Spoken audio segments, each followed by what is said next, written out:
Hello, everyone. I'm Kamraun. And I'm Billy. Welcome to the Horse Frog Podcast, home of your two favorite professional digressors. Today, we will be discussing Book 1, Chapter 3 of Deadhouse Gates, a novel in the Malazan Book of the Fallen. This is part 1 of our coverage of this chapter. This podcast series is intended to be a companion to reading or listening to the books set in the Malazan universe. It's not a book review, and it's most definitely not intended to be a replacement to reading these books. Know that Kamraun and I know that this series is the best fantasy stories ever written, and we are approaching this from a purely fanboy point of view, and that we will be providing no literary critique for the most part, and at least not about this series.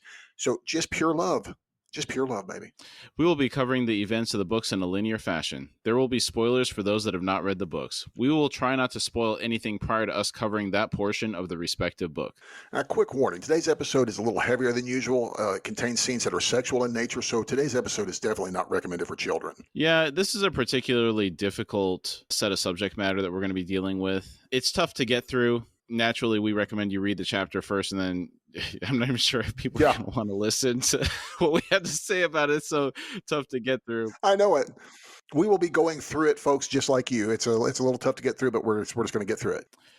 Our show is listener supported. If you'd like to support us, we would really appreciate it. You can do so by visiting our Patreon link on our website at horsefrogproductions.com. Currently, we are posting ad-free episodes on Patreon weekly. And also, we would really like to hear from you, so send any feedback or comments you have to contact@horsefrogproductions.com. All right, Chapter 3, Part 1.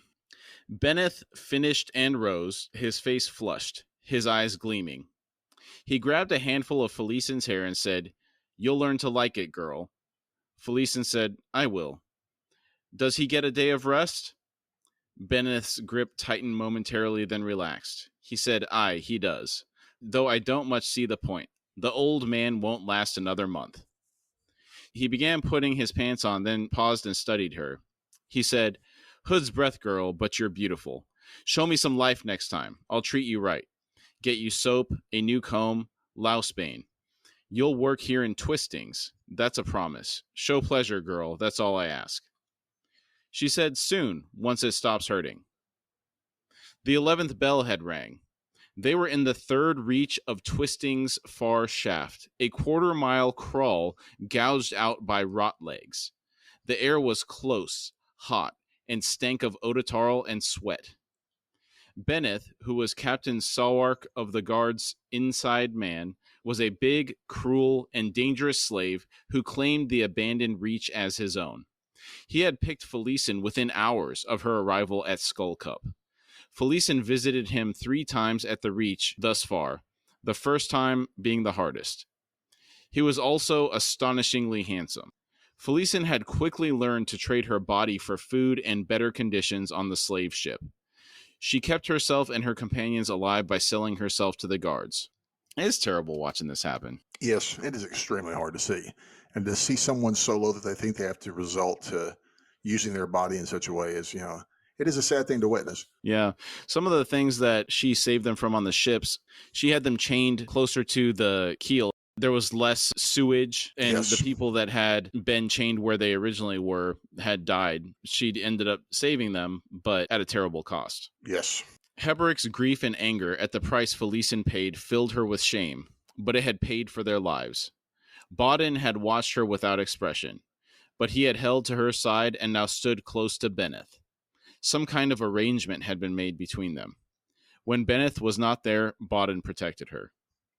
Felicin winced as she pulled on her tunic. Benneth watched her and said, "I'll give the old man deep soil if you like." She asked, "You do that?" He nodded and said, "For you, I'll change things. I won't take any other woman. I'm king of Skull Cup. You'll be my queen. Bodden will be your personal guard. I trust him." She asked, "And Heberic?" Benneth shrugged and said, "Him I don't trust, and he's not much use. Pulling the carts is about all he can do. The carts or a plow at deep soil. But he's your friend, so I'll find something for him." Felicin said, "It's the carts that are killing him. If you sent him to deep soil just to pull a plow, it's not much of a favor." Benneth's scowl made her wonder if she'd pushed too far. He said, "You've never pulled a cart full of stone, girl.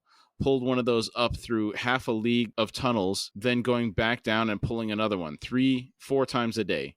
Compare that to dragging a plow through broken soil. Damn it, girl. If I'm to move the man off the carts, I've got to justify it. Everyone works in Skull Cup. And 1 league is 3 miles or 5.55 kilometers. That's quite a terrible existence, pulling Yes. hundreds of pounds of stone miles a day. Yeah. Especially if you make 2 or 3 trips, man. That's he's making a 3-mile trip each trip, just going down and up.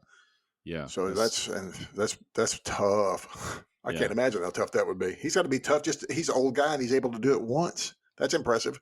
I don't think he's that old. Is he? I don't think he's that old. He's probably I don't know if he's that old, but 30 to he's 40. a pretty tough old. Yeah. And that's old in this world. Okay. That's old in this world, isn't it? In the Malazan world. Okay, sure. She asked, "That's not the whole story, is it?" He didn't answer, and instead turned to crawl up the reach. He said, "I've Connie's wine awaiting us, and fresh bread and cheese. Bula's made a stew for the guards, and we've got a bowl each." Felicin followed, her mouth watering at the thought of food. She knew Hebrick would be grateful for whatever she brought him, even if it was just cheese and bread. It was clear that Sawark had received orders to see Hebrick dead.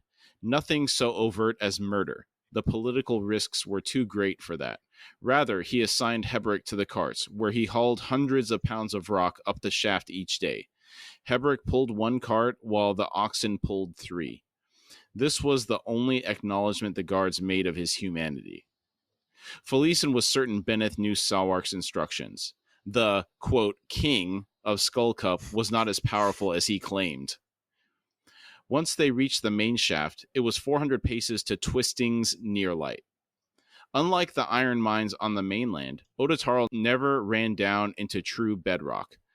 Found only in limestone, the veins ran shallow and long, like rivers of rust between compacted beds filled with fossil plants and shellfish. Real quick, the fact that this is in limestone, that would make it very treacherous to dig, wouldn't it? I'm not sure of the makeup of limestone, like how stable it is when you're digging through it. Right. I know it's not very, I say this, limestone's kind of not very strong. It's kind of like concrete, isn't it, in a way? Is it that strong? Okay, I've always pictured it more as... But unreinforced concrete. Right. There's no rebar in it, which is a core concept of making concrete actually strong, right? Is some type of support material inside of it. Yes, that's the key. But yeah, I was just curious if part of the danger, I know it's dangerous mining always, but for some reason I have this idea that this stuff is softer rock. So I think this stuff they have to shore up every square inch of this stuff, I imagine. Probably. I don't want to be in it. Yeah. On their second night at the mines, Hebrick had said, "Limestone is just the bones of things once living. I'd read that theory before and am now myself convinced. So now I'm led to believe that Odotarl is not a natural ore." Bodden asked, "That's important?" Hebrick grinned and said, "If not natural, then what? Odotarl, the bane of magic, was born of magic. If I was less scrupulous a scholar, I'd write a treatise on that." Felicin asked, "What do you mean?" Bodden said, "He means he'd be inviting alchemists and mages to experiment in making their own Odotarl." Felicin asked, "Is that a problem?" Hebrick explained, "Those veins we dig, they're like a layer of once melted fat, a deep river of it sandwiched between layers of limestone. This whole island had to melt to make those veins. Whatever sorcery created Odotarl proved beyond controlling. I would not want to be responsible for unleashing such an event all over again." On the point of escalation, think about the powers at work to melt an entire continent. That would be, something else. But this is just an island, mind you, right? Or is this on the... It is. It's a significant landmass. Yeah, I don't know if it's a continent. It is a significant landmass. I'm not trying to downplay that, but I'm assuming that... I can't imagine what this was like. Was it like phosphorus? Like one of those kind of fires you just can't do nothing about the fire once they accidentally ignite this magic fire that created this, you just got to let it go. I don't know. Just walk away. It's like, whoops, we didn't do this. I just have this image of lava, basically. Oh, yeah. That'd be very much, I didn't even think about it like that. That mention of phosphorus, that reminds me of Neil Stephenson's System of the World, that trilogy of books. It's a historical fiction that he wrote. That one character, Jack Half-Cocked Shaft-Toe, He's what makes the story really enjoyable from a comedic Right. point of view. But he was over in India or something at one point in the book, I think it was. And they were trying to go over these mountains. They encountered some natives and they needed to scare them off. There's always a scientific bent to this story. They Right. gathered a bunch of horse urine, as much as they could find, and they began boiling it and reducing it down until it was just crystals left, which made phosphorus. Oh, wow. They had glass bottles that they were boiling it in, and I can't remember exactly how they did it safely, but in the end, they used the phosphorus, they lit it to scare the natives away. Nice. but, That would do a good job of it. them running all over, collecting as much urine as possible, everybody must have thought they were crazy.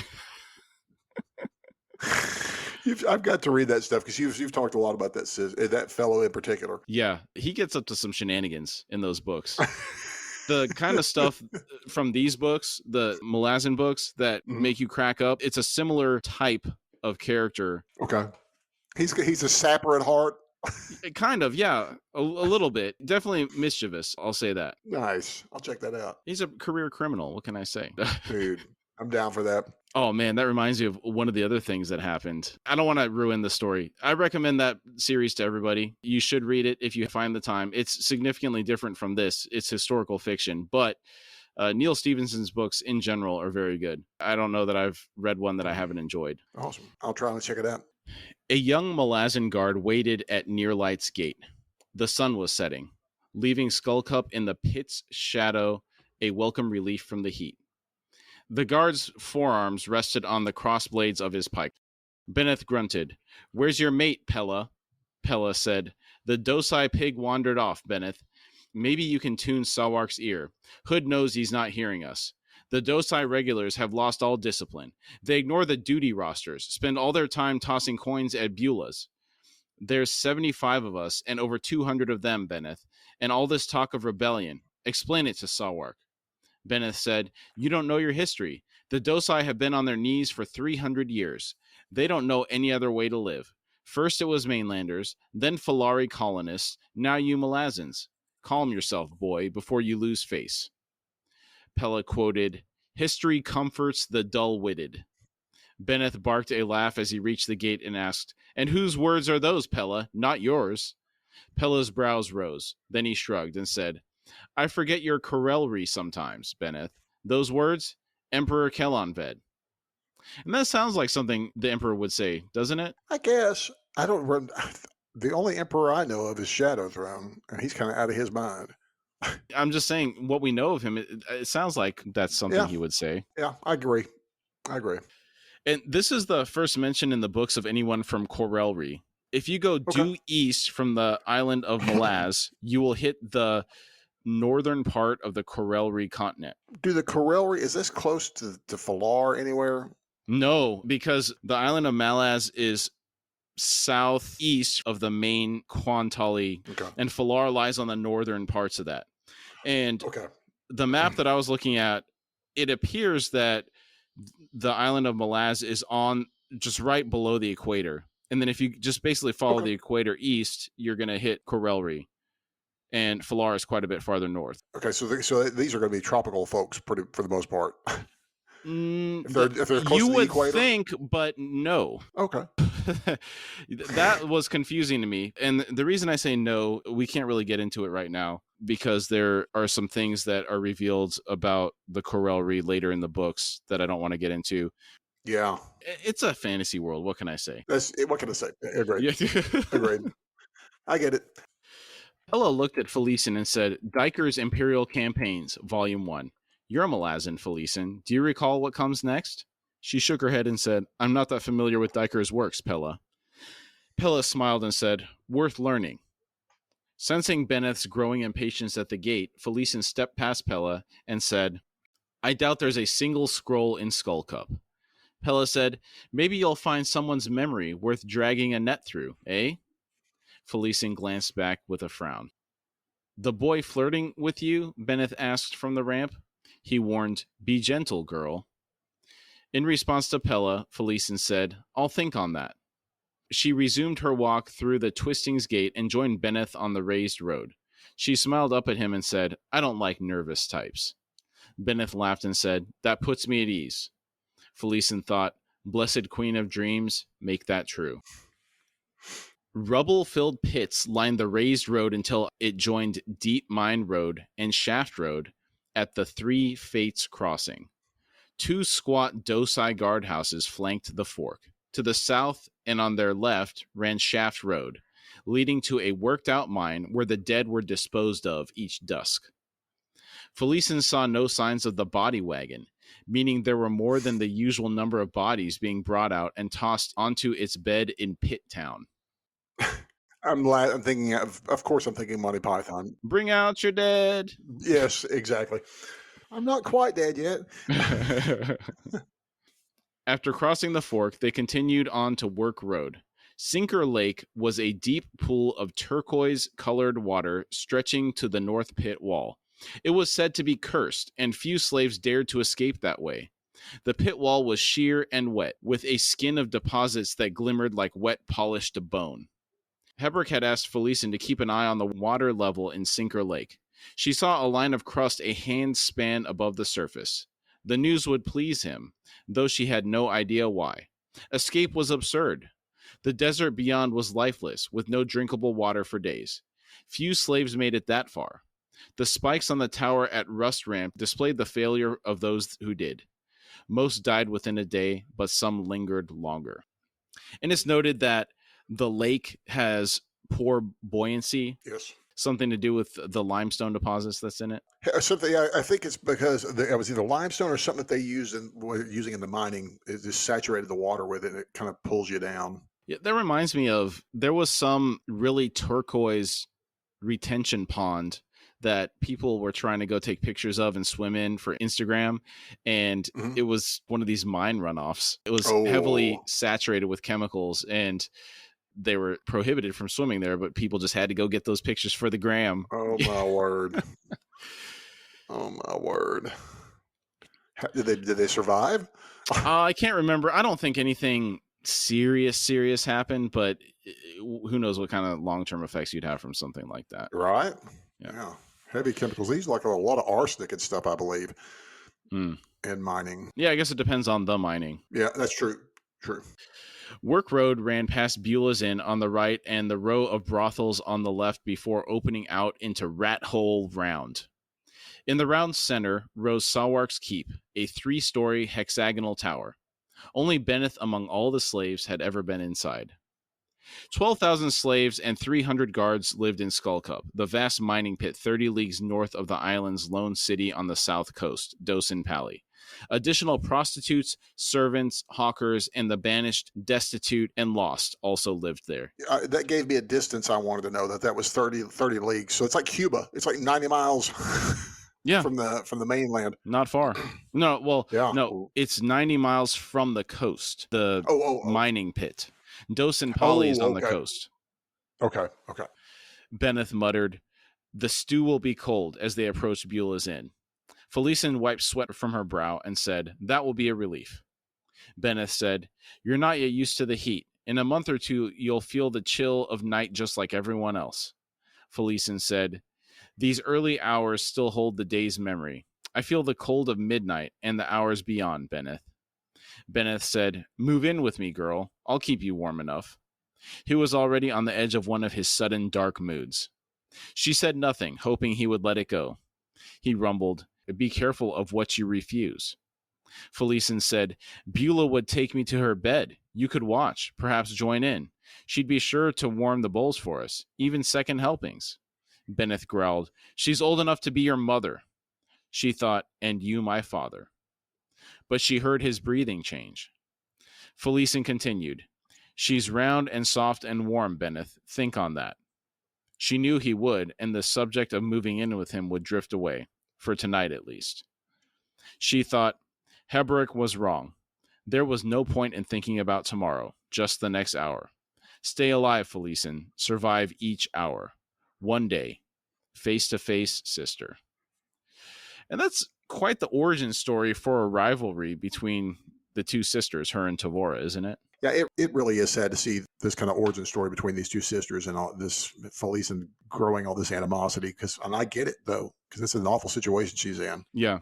I mean, from her perspective and our perspective at this point, we don't know any different. That's right. That's right. That's exactly right. She thinks she's been sold off as a slave and she's going to die here with no hope for any better future. That's exactly right. So I get it. Heberick was awake, huddled by the fire. Felicin climbed in, locked the floor hatch, and wrapped a sheepskin around her shoulders. He said, "Would you have me believe you've come to enjoy the life you've chosen, girl? Nights like these, and I wonder." Felicin said, "I thought you'd be tired of judgments by now, Heberick." She took a wineskin from a peg and picked through a pile of gourd shells, seeking a clean one. She said, "I take it Bodden's not back yet. Seems even the minor chore of cleaning our cups is beyond him." She found one that would pass without too close an inspection and squeezed wine into it. Heberick said, "That will dry you out. Not your first of the night either, I'd wager." She retorted, "Don't father me, old man." Heberick sighed. He muttered, "Hood take your sister anyway. She wasn't satisfied with seeing you dead. She'd rather turn her 14-year-old sister into a whore. If Fainur has heard my prayers, Tavora's fate will exceed her crimes." Felicin drained half the cup. Her eyes veiled as she studied Heberick. She said, "I entered my 16th year last month." I find it interesting how all humans do this. When young, we try to make our age sound like we've hit some type of milestone, which precludes us from listening to our elders. Oh, I know it. That is so true. It's like, now I know why all these old guys looked at us when I was younger going, "Yeah, I remember when I had my first beer." Yeah, just with my kids, quite frequently, I'm talking to them and I'm 10. You know, they already know they're 10, you know. Well, good for you. You're 10 I do remember I'm 40. Yeah, thinking I was so smart when I was a senior in high school. I thought, "Oh yeah, you know, look how mature I am. I'm a senior in high school." My problem is that I never thought, it's like I always thought I was smart, but I never thought I was smarter than my dad. My dad is that kind of he always has that kind of thing over me, and he's not one to hold anything over you like that. But I'm like, that guy's just too smart for me. So I just worked hard to avoid staying out of trouble with him, and it was all good. Mm-hmm. Yeah. I wonder if there's a difference because you're the youngest and I'm the oldest, because, you know, I had a tendency to butt heads, so I just didn't want to listen. See, that must be because my brother, I think, my brother's the older and I'm the youngest, and I never wanted to really butt heads with my dad. And like I said, we're very close, but I was always real subservient, happily. But yeah, my brother is always, he does his own thing. And so, you know, I tend to pal around with my folks more than my brother does. And I think that's because he's just his own independent type of person. Yeah. Individual personalities play into it too. But it is interesting how birth order does affect things as well. What's so you're the oldest? Like what's the nearest age gap between you and your siblings? I only have one brother and he's 3 years younger than me. 3? There's 5 years between me and my brother. Okay. Heberick's eyes looked suddenly very old as he met her gaze for a moment before returning his attention to the hearth. Felicin refilled the cup. Actually, let me jump back here real quick. Do you find it odd that they have wine available in here? Yeah. Maybe that's one of the luxuries she's affording them. That could be. But did it mention that it was any kind of watered down wine at least? No. Or was it? Okay. Just a wineskin. Just had the wineskin. So this is almost like something maybe that's what she's afforded, and she brings home wine, and they can drink some wine occasionally. Maybe that's a luxury. Yeah, that may be a luxury for them. Mm-hmm. I would think water would be a luxury. Yeah. More than wine, though, wouldn't you? Just be happy to have it in a desert like that. Yeah. In the middle of the desert. Yeah. Felicin refilled the cup, then joined Heberick at the square raised fireplace. The pedestal the basin sat on was glazed and filled with water. Kept hot by the fire, the water was used for washing and bathing, while the pedestal radiated enough heat to keep the night's chill from the single room. Fragments of Dosai spun rug and reed mats cushioned the floorboards. The entire dwelling was raised on stilts 5 feet above the sands. Maybe that's to keep the scorpions and snakes out of there. What do you think? Yeah, and I'm also assuming any mites like lice, because he mentioned something about the louse bane, so I'm assuming lots of lice. Mm-hmm. Felicin sat on a low wood stool and pushed her chilled feet close to the pedestal. With slightly slurred words, she said, "I saw you at the carts today. Gunnup walked beside you with a switch." Heberick grunted. "That amused them all day. Gunnup telling his guards he was swatting flies. She asked, "Did he break skin?" Heberick said, "Aye, but Feiner's tracks heal me well. You know that." Felician said, "The wounds, yes, but not the pain. I can see, Heberick." His glance was wry. He said, "Surprised you can see anything, lass. Is that Durhang I smell too? Careful with that. The smoke will pull you into a deeper and darker shaft than deep mine could ever reach." Felician held out a pebble-sized black button and said, "I deal with my pain. You deal with yours." Do you equate Durhang to opium? Yes, that's exactly what I thought it was, because especially having the little black button of it, very similar. That's exactly. Okay. And drugs aren't the answer to problems like this, but if I try to put myself in her position, I don't know what a better option would be. There's not much hope for her in the future right now. I agree. Having been a person who has done a megaton of drugs in my past, yeah, this would be very easy to turn to that in this lifestyle. You know, walk off the pain, just stay numb, get yourself some sleep, do it again, make it through the day. It's sad and horrible, but yes, that's exactly what the route would have been. Because I could see, yeah, if she thought there was a way to escape, she might want to keep her health for endurance to be up and everything, but she doesn't see that option. No, it doesn't see a way out. I at this point, nor do I. Yeah. In response to her offering him the Durhang, he shook his head and said, "I appreciate the offer, but not this time. You hold there in your hand a month's pay for a Dosai guard. I'd advise you to use it in trade." She shrugged and returned the Durhang to the pouch at her belt. She said, "I've nothing I need that Benneth won't give me already. All I need do is ask." Heberick said, "And you imagine he gives it to you freely?" She drank and said, "As good as. You're being moved, Heberick, to deep soil, starting tomorrow. No more Gunnup and his switch." He closed his eyes and asked, "Why does thanking you leave such a bitter taste in my mouth?" She said, "My wine-soaked brain whispers hypocrisy." That's a hateful comment. Yes, she is she says, it's about the main thing I remember on the read through of her is her lip. Yeah. But again, as we just, I'm not trying to say it's okay, because it's not really, because Heberick's kind of trying to look out for you, but at least kind of like try and be friends with the people you're rooming with. At least try and get along with them. Yeah. We'll come back to that point about trying to get along with them at the end of this Yeah. section. Okay. She watched the color leave his face. She thought, "Oh, Felician, too much Durhang, too much wine. Do I only do good for Heberick to give me salt for his wounds? I've no wish to be so cruel." She withdrew the food she had saved for him from her tunic, leaned forward, and placed the small wrapped bundle in his lap. She said, "Sinker's Lake has dropped another hand's width." He said nothing, eyes on the stumps at the end of his wrists. Felician frowned as she thought there was something else she wanted to tell him, but her memory failed her. She finished the wine and straightened, running both hands back through her hair. Her scalp felt numb. She paused, seeing Heberick surreptitiously glance at her breasts. She held the pose a moment longer than was necessary, then slowly lowered her arms. She slowly said, "Beulah has fantasies of you. It's the possibilities that intrigue her. It would do you some good, Heberick." He spun away off the stool, the untouched food bundle falling to the floor. He exclaimed, "Hood's breath, girl." That was mean. Was she being mean, or was she trying to, is she honestly, while she's high on Durhang, trying to say, hey, maybe you need a woman? I'm assuming Beulah's a woman. Yeah, she is. So I interpreted it as her trying to make him uncomfortable. I know that I say that. I guess that's probably what it is, because she does. I think that's one of the reasons I just remember her being so mean spirited. Everything she says to him is to make him uncomfortable, even when he's being nice to her, trying to be cool. And she always regrets everything she says to him. I know that. Mm-hmm. So that's the only problem I have. Is she's a kid. Yeah, and she's angry at the world.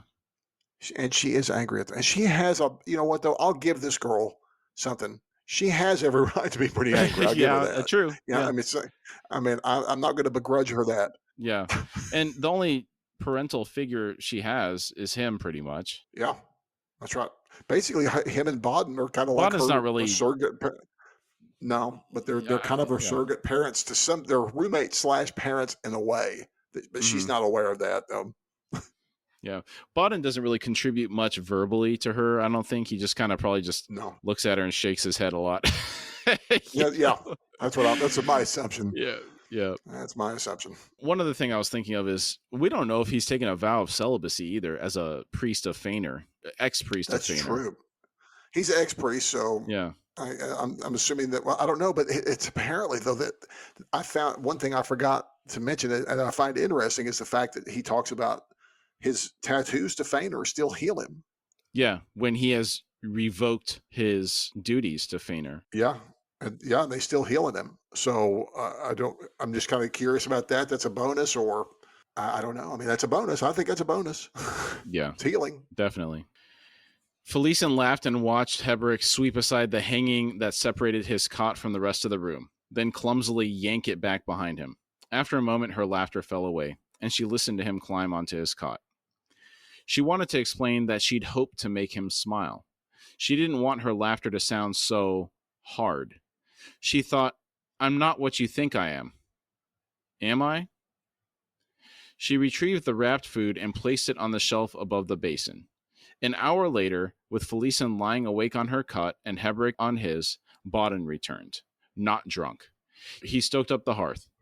She wondered where he'd been and where he went every night. It would not be worth asking him since Bodden had few words for anyone, and even fewer for her. After a moment, she heard Bodden flick a finger against Heberick's divider. Heberick responded promptly with low words she could not make out, and Bodden whispered something back. The conversation continued a minute longer, then Bodden softly grunted his laugh grunt and moved off to his own bed. She was being excluded from their plans, and this made her angry. She had kept them alive and made their lives easier, but they were still treating her like a child. She wanted to show them what Skull Cup was really like for everyone else, but she knew she wouldn't. She needed them, and to lose them would be to lose everything. So on the point of family, she knows that they're all she has right now. Her being angry at the world is one thing, but she's in this mixed up position where she knows that she needs them for her own sanity in a way, but she's still treating them like crap. It's a really messed up situation to be in. Well, it's a messed up situation to be in because part of this is going to be, I can honestly say, well, there's going to be some of it's going to be her drug use. That always makes you respond improperly to the correct signals that people are sending you, and her age. And so whatever they're planning, they're leaving her out of it, and rightfully so. But I think that she's also thinking that leaving her out means that they're going to leave her. 100%. That's so I understand where she's reacting from, but we're unaware if they even want to help her, if she's part of the plan or not. Mm-hmm. Clearly, they thought that she'd sell their trust as readily as she did her own body, but it wasn't true. She thought, I swear it's not true. And given her behavior, you really can't blame them, with the drugs involved. Like you were saying, they may suspect that she'd sell them out for access to more. She's making questionable decisions. Yes, most assuredly. I agree. and her being high and not understanding what's going on, this hurts her a lot. Yes, agreed. But I get why she feels the way she does. Felician stared up into the darkness, tears streaming from her eyes. I'm alone. There's just Benneth now. Benneth and his wine and his Durhang and his body. She still ached from when Benneth had finally joined her in Beulah on the innkeeper's huge bed. She told herself it was simply a matter of will to turn pain into pleasure. Survive each hour. And that's a tough beginning to this chapter. Quite the turn from us reveling in the presence of the Wiccans and enjoying the shenanigans with Fiddler and Kalam and Crocus. This is a very difficult chapter. And here we have Felician of House Parent, teenage prostitute, crack addict. Next on tonight's episode of Jerry Springer. Oh, man. Sorry. I apologize. Who would be the host of the Malazan Jerry Springer show? That's just what I was wondering. Who is the host of... It'd have to be somebody that's very showy. It would have to be... And... Shadow Throne. Shadow Throne. I don't know why. He's the one that talks the most. It's out of his mind, so he's the only one I can see. We don't have a big enough roster to draw from yet. I'm sure we could come up with somebody from the later books that would. Oh, I know exactly who it would be. Oh, is it Kruppa? No.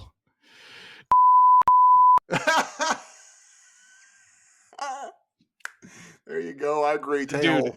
Yeah, Oh, that'd be great. He's fantastic, dude. We are taken to Hisar. The quayside market had begun drawing the morning crowds, reinforcing the illusion that this day was no different from any other. Chilled with a fear that even the rising sun could not master, Diker sat cross-legged on the seawall, his gaze traveling out over the bay into Sahul Sea, willing the return of Admiral Nock and the fleet. Even Coltane could not countermand those orders. He had no authority over the Malazan warships, and Pormqual's recall had seen the Sahul fleet depart Hisar's harbor this very morning for the month-long journey to Erin.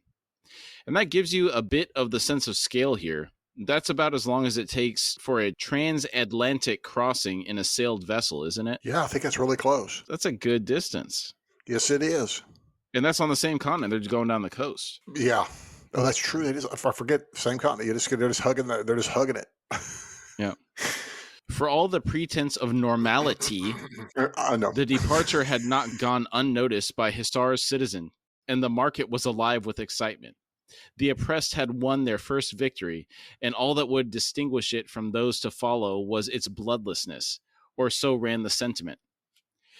Normality, Billy. I believe if the great Mr. Erikson uses it, we must adopt it in place of normalcy as well. Agreed. Strike normalcy from the Horse-Frogopedia. It is stricken. It is so stricken. So normality. Okay. For the listeners that have not listened to excruciating detail, we had a situation arise where we thought normalcy was the preferred use, and it turned out that normality is actually the correct usage. It's not correct or incorrect. It's more what is common nowadays. The more common, yes. Yeah. The only consolation Diker could consider was that the Gistal high priest Malik Rel had departed with the fleet. It was not a difficult thing, however, to imagine the report the man would prepare for Pormqual. A Malazan sail in the strait caught his eye. A small transport coming in from the northeast. Dosin Pali on the island, perhaps, or from farther up the coast. It would be an unscheduled arrival, which made Diker curious. He felt a presence at his side and glanced over to see Culp clambering onto the wide, low wall. As if the admission amounted to a confession of foul murder, Culp said, "It's done. Word has been sent in. Assuming your friend is still alive, he'll receive his instructions." Diker said, "Thank you, Culp." Culp shifted uneasily. He rubbed at his face and squinted at the transport ship as it entered the harbor. A patrol dory approached the craft as the crew struck the lone sail. Two men in glinting armor stood on deck, watching as the dory came alongside. One of the armored men leaned over the gunwale and addressed the harbor official. A moment later, the dory's oarsmen were swinging the craft around with obvious haste. Diker grunted. "Did you see that?" Culp growled, "Aye." The transport glided toward the Imperial Pier. Dockmen scrambled to receive the cast lines. A broad gangplank was being readied, and horses were now visible on the deck. Diker said, "Red Blades," as more armored men appeared on the transport, standing alongside their mounts. Culp said, "From Dosin Pali. I recognize the first two, Baria Cetral and his brother Mesker. They have another brother, Orto. He commands the Erin Company."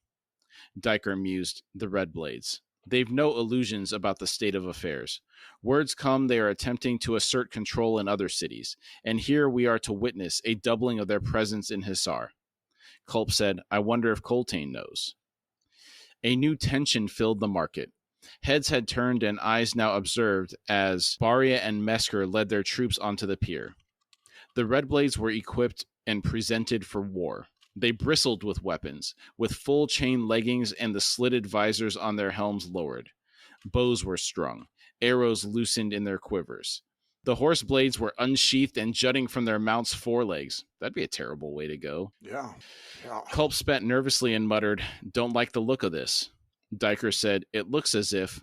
Culp finished the statement. "They intend to attack the market. This isn't just for show, Diker. Feiner's hoof. Diker glanced at Culp, his mouth dry. He said, "You've opened your warren." Not replying, Culp slid off the seawall, eyes on the Redblades, who were now mounted and lining up at Pier's End. Facing 500 citizens who had fallen silent and were now backing away, filling the aisles between the carts and awnings. The contraction of the crowd would trigger panic, which was precisely what the Redblades intended. The crowd seemed to shiver in places, as if the ground was shifting beneath it. Diker saw figures moving, not away, but toward the facing line. Culp took half a dozen steps toward the Redblades. The figures pushed through the last of the crowd and pulled away their Talaba cloaks and hoods, revealing leather armor with stitched black iron scales. Long knives flashed in gloved hands. Dark eyes in tanned, tattooed Wiccan faces held cold and firm on Baria and Mesker Citral and their warriors. 10 Wiccans now faced the 40-odd Redblades, the crowd behind them as silent and as motionless as statues. Man, I love these Wiccans. They're on foot, outnumbered 4-1, and aren't even flinching. Oh, I know it. They're like the Fremen. You only need about 10 of these guys. Especially them coming up and taking their cloaks down. It's like, you know, they got the black armor underneath. It's almost like a still suit. Yes. Right? That's exactly. Oh, so good. Yeah, I have that vibe too. Because these guys are great. Me and you both just love the Wiccans so much. They're fantastic. His face dark with fury, Baria bellowed, "Stand aside or die." The Wiccans laughed with fearless derision. Diker followed Culp as the mage strode hurriedly towards the Redblades. Mesker snapped out a curse upon seeing Culp approach. Baria glanced over and scowled. Culp hissed, "Don't be a fool, Baria." Baria's eyes narrowed. He said, "Fling magic at me and I'll cut you down." Diker saw the Odotaral links interwoven in Baria's chain armor. And I find it interesting that he was able to get access to Odotaral like that, given what we learned about it during Gardens of the Moon, specifically how rare it was. I know it. It really is. But they must know somebody. They know somebody fell off the back of a yam wagon or something. Right. Mesker growled, "We shall cut this handful of barbarians down, then properly announce our arrival at Inhisar with the blood of traitors." Culp said, "And 5,000 Wiccans will avenge the deaths of their kin, and not with quick sword strokes. No, you'll be hung still alive from the seawall spikes for the seagulls to play with. Coltane's not yet your enemy, Baria. Sheathe your weapons and report to the new fist, Commander. To do otherwise will be to sacrifice your life and the lives of your soldiers." Mesker said, "You ignore me. Baria is not my keeper, mage." Culp sneered, "Be silent, pup. Where Baria leads, Mesker follows. Or will you now cross blades with your brother?" Ooh. That was a good one. The way you cut him down like that. Mm-hmm. Awesome. Nicely done, Culp. Baria rumbled, "Enough, Mesker." Mesker's tulwar rasped from its scabbard. He shouted, "You dare command me?" The Wiccans shouted encouragement. A few brave souls in the crowd behind them laughed. Mesker's face was sickly with rage. Baria sighed. "Brother, this is not the time." A mounted troop of Hussar Guard appeared above the heads of the crowd and pushed along the aisles between the market stalls. A chorus of hoots sounded to their left, and Diker and the others turned to see 30 Wiccan bowmen with arrows nocked and bows drawn on the Redblades. Baria slowly raised his left hand, making a twisting gesture. His warriors lowered their own weapons. Mesker snarled with disgust and slammed his tulwar back into its wooden scabbard. Culp dryly said, "Your escort has arrived. It seems the fist has been expecting you." Diker stood at Culp's side and watched as Baria led the Redblades forward to meet the Hissari troop. He shook himself and said, "Hood's breath, Culp. That was a chancy cast of the knuckles." Culp grunted, "You can always count on Mesker Citral. As brainless as a cat and just as easy to distract. For a moment there, I was hoping Baria would accept the challenge. Whatever the outcome, there'd be one less Citral, and that's an opportunity missed." Brainless as a cat? What is this? It's blasphemy is what that is. Cats are not brainless. Apathetic, folks, please. It's a big difference. They know, they just don't care. Yeah. We are in their world and they know it. Yes. We exist for their pleasure, I thought. I saw a hilarious picture on the Malazan subreddit. Somebody had a picture of their cat sitting on the book The God Is Not Willing. Mm-hmm. And they wanted to read their book, but the cat was saying, "No, you're not reading right now." He was not willing, was he? Yeah, it was perfect. That's awesome. Diker said, those disguised Wiccans were not part of any official welcome. Coltane had infiltrated the market. Culp said, a cunning dog is Coltane. Diker shook his head and said, they've shown themselves now. Culp said, aye, and showed as well they were ready to lay down their lives to protect the citizens of Hisar. Diker said, had Coltane been here, I doubt he would have ordered those warriors forward, Culp. Those Wiccans were eager for a fight. Defending the market mob had nothing to do with it. Culp rubbed his face, then said, best hope the Hisari believe otherwise. Diker said, come, let us take wine. I know a place in Imperial Square, and on the way you can tell me how the 7th has warmed to their new fist. Culp barked a laugh as they began walking. He said, respect maybe, but no warmth. He's completely changed the drills. We've done one battlefield formation since he arrived, and that was the day he took command. Diker frowned. He said, I'd heard that he was working the soldiers to exhaustion, that he didn't even need to enforce the curfew since everyone was so eager for sleep and the barracks were silent as tombs by the 8th bell. If not practicing wheels and turtles and shield walls, then what? Culp said, the ruined monastery on the hill south of the city. You know the one? Just foundations left, except for the central temple, but the chest-high walls cover the entire hilltop like a small city. The sappers have built them up, roofed some of them over. It was a maze of alleys and cul-de-sacs to begin with, but Coltane had the sappers turn it into a nightmare. I'd wager there's soldiers still wandering around lost in there. The Wiccan has us there every afternoon. Mock battles, street control, assaulting buildings, breakout tactics, retrieving wounded. Coltane's warriors act the part of rioting mobs and looters, and I tell you, historian, they were born to it. Culp paused for a breath, then went on. Every day, we bake under the sun on that bone-bleached hill, broken down to squad level, each squad assigned impossible objectives. He grimaced. Under this new fist, each soldier of the 7th has died a dozen times or more in mock battle. Corporal List has been killed in every exercise so far. The poor boy's hood-addled. And through it all, these Wiccan savages hoot and howl. I love how Corporal List, he's already getting a reputation. I know it. And I love it. I love these little details about the military that Steven Erikson includes in these stories. It's great. I know it. I feel the same. Poor List. If there wasn't magical healing in this world, that dude, think of all the concussions that fellow's. Oh, man. He'd have CTE for sure. Yeah. Hey, big time. Also note the stark contrast between what Coltane is doing and what the Fist in Erlitan was doing. Coltane is preparing for what is coming, while the other Fist is cowering in his keep. And this is another big memory for me here, is all this training and what comes of this training, and how you start to realize how much Coltane actually does care. Mm-hmm. This is part of his care, is you need to be trained up. Yeah, for the events that are coming, instead of tactics that would not apply here, like the stuff that Diker was asking about, right? The turtles and various other battlefield tactics. This is street level combat, preparing for the uprising. Exactly. It's very different. Mm-hmm. It's very SWAT-esque. Yeah, I get the feeling of Spec Ops in Iraq and Afghanistan. Not up in the hills with the caves, but, like in the cities, like Fallujah. Exactly. And then on the point of the Fist in Erlitan cowering in the keep, maybe that's one of those bureaucratic nominees with no military background. Yeah, he could be one of these. He could be a nobleborn, given the post as a reward for greasing the Empress's palms. Diker said nothing as they continued on their way to Imperial Square. When they entered the Malazan quarter, he finally spoke. Something of a rivalry, then, between the 7th and the Wiccan regiment. Culp said, oh, aye. That tactic's obvious enough, but it's going too far, I think. We'll see in a few days' time when we start getting Wiccan Lancer support. There will be double-crossing, mark my words. They strode into the square. Diker asked, and you, what task has Coltane given the 7th's last cadre mage? Culp said, folly. I conjure illusions all day until my skull's ready to burst. Diker asked, illusions? In the mock battles? Culp said, aye.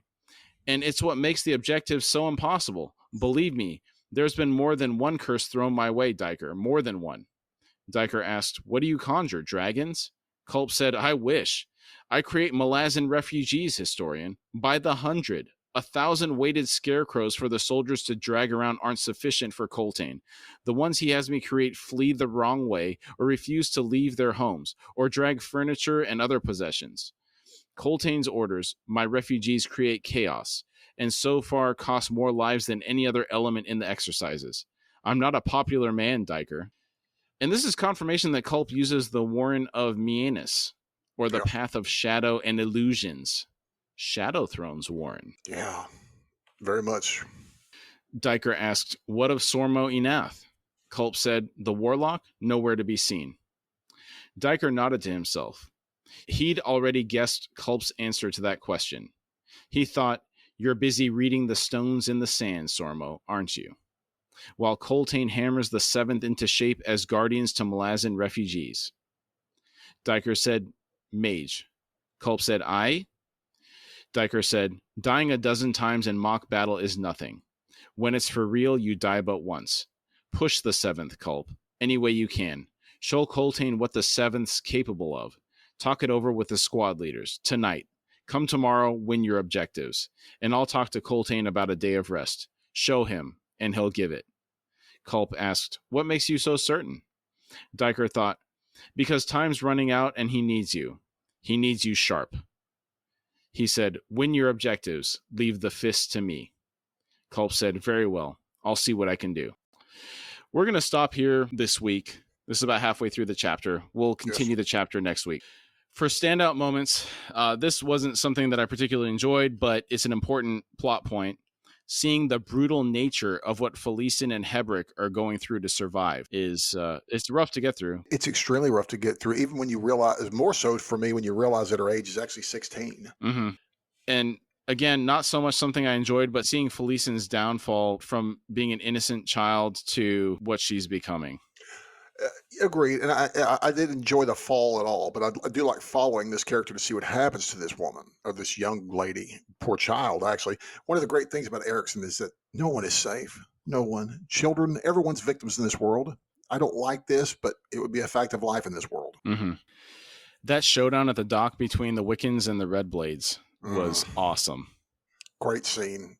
That's a great. I think that's another core memory in the introduction to the Wiccans, that they might win the people over that they're trying to protect, showing that they're there for them. Now, let me ask you a question real quick. Mm-hmm.